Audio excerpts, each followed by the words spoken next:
Good afternoon, everyone. I'm really sorry I can't be with you today, but I really congratulate all those who put so much into putting on today's event because it's really timely as we move to a historic chance in a referendum to leave the EU.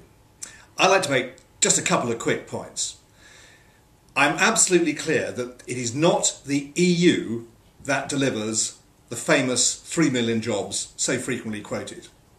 It's the single market based on the European Economic Area. And I do believe it's 3 million jobs anyway. I suspect figures I've seen it's probably 4.5 to 5 million jobs in this country depend on trade with European neighbours, but also don't forget there are 5 million jobs in our European neighbours dependent on trade back here to us. So I'm absolutely clear.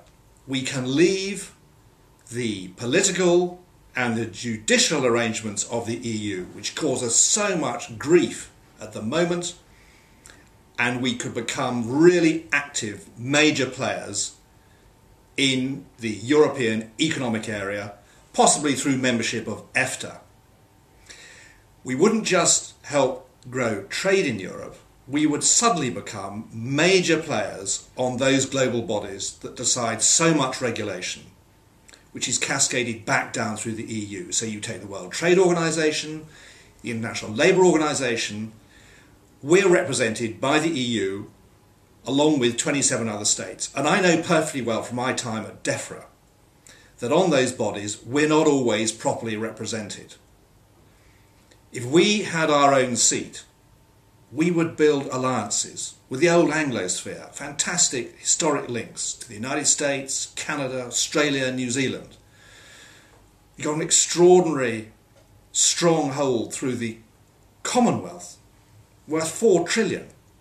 So India, Pakistan, Africa's waking up, great links to China. And I would see us playing a massive positive role on these international bodies, ensuring that regulations coming forward are suited to our industries, and we would work with our allies on that. But above all, the Doha round has failed.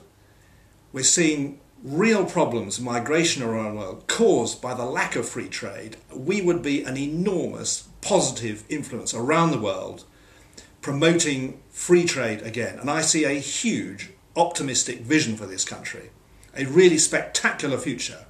But to do it, and to get there, we have to leave the political and the judicial arrangements, embrace our membership of the economic area, and become huge promoters of free trade.